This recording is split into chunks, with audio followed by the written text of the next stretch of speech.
નમસ્કાર મિત્રો, હું બિપિન વાસાણી ફરી વખત નિહાલ એજ્યુકેશનમાં આપ સૌ મિત્રોનું સ્વાગત કરું છું. મિત્રો, આજે આપણે ધોરણ 10 વિષય અંગ્રેજી જેમાં રીડ 4 વિશેની માહિતી મેળવવાની છે, એટલે કે તેના સિમિલર વર્ડ્સ જોવાના છે. મિત્રો, આગળ આપણે રીડ 1 થી શરૂ કરી અને રીડ 3 સુધી પૂરા કરેલ છે. આ વિડીયો મેળવવા માટે ઉપર આપ બેલ આઇકન ઉપર ક્લિક કરી અને વિડીયો મેળવી શકો છો. તો ચાલો મિત્રો, શરૂઆત કરીએ. સૌ પ્રથમ આપણી પાસે શબ્દ છે ટેરર, જેના જુદા જુદા 4 ઓપ્શન છે. એ એરર, બી ફિયર, સી ફાઉન્ડનેસ અને ડી ટ્રેમ્બલિંગ.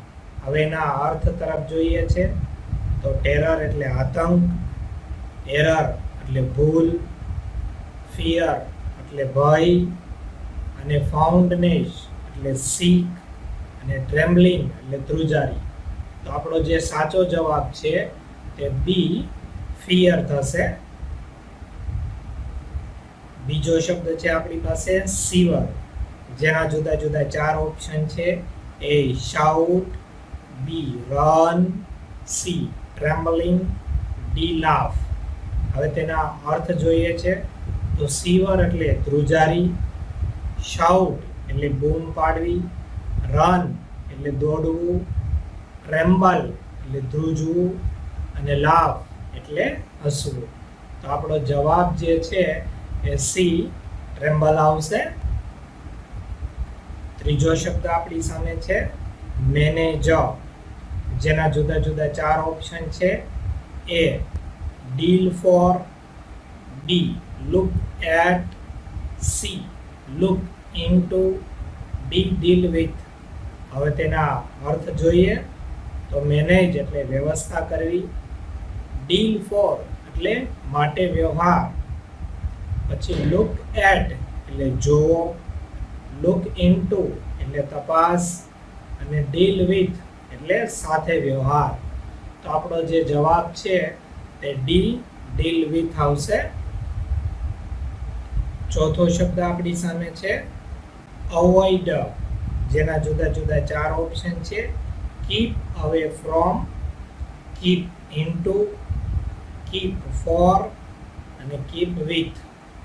જેના અર્થ જોઈએ તો અવોઇડ એટલે ટાળવું, કીપ અવે ફ્રોમ એટલે દૂર રાખવું, કીપ ઇન્ટુ એટલે માં રાખો, કીપ ફોર એટલે માટે રાખો અને ડી કીપ વિથ એટલે સાથે રાખો.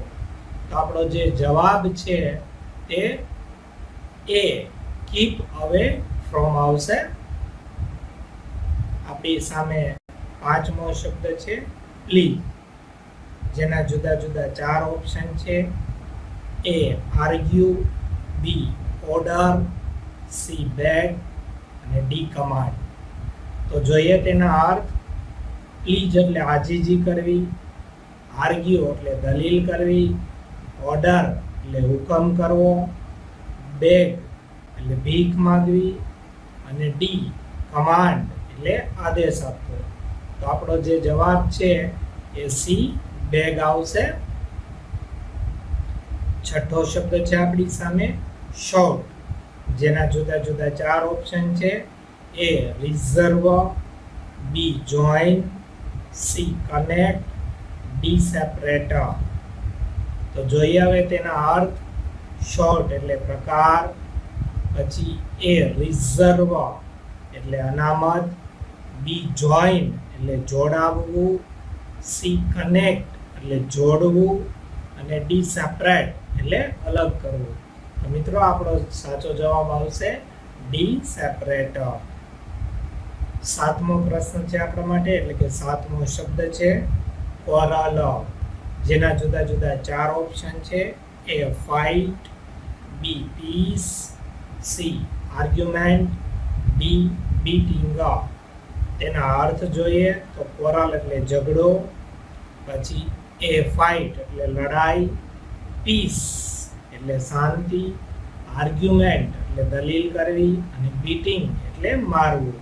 આપણો સાચો જવાબ આવશે એ ફાઇટ.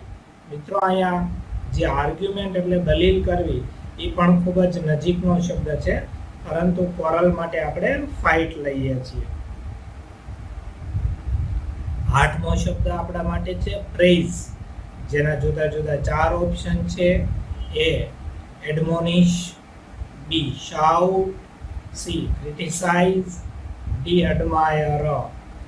હવે તેના અર્થ જોઈએ તો પ્રેઇઝ એટલે વખાણ, એડમોનિશ એટલે ચેતવણી આપવી, B શાઉટ એટલે બૂમો પાડવી, ક્રિટિસાઇઝ એટલે ટીકા, અને એડમાયર એટલે વખાણવું. તો આપણો જે સાચો જવાબ છે તે ડી એડમાયર આવશે.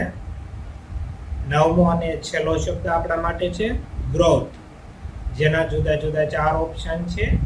A suppress, B express, C progress અને D ડિપ્રેસ. તો ગ્રોથ એટલે વૃદ્ધિ થશે, સપ્રેસ એટલે દબાવો, એક્સપ્રેસ એટલે વ્યક્ત કરવું, પ્રોગ્રેસ એટલે પ્રગતિ અને ડિપ્રેસ એટલે હતાશા. તો આપણો સાચો જે જવાબ છે તે સી પ્રોગ્રેસ આવશે. મિત્રો, આજે આપણે અહીંયા 4 જે રીડ છે તે પૂરી કરેલ છે. આપણે રોજ સવારે 6 વાગે રીડનો વિડીયો મૂકીએ છીએ અને સાથે સાથે તેની ટેસ્ટ પણ હોય છે. તો ટેસ્ટ આપ્યા પહેલા આ જે વિડીયો છે તેનો અભ્યાસ જરૂર કરો. આભાર.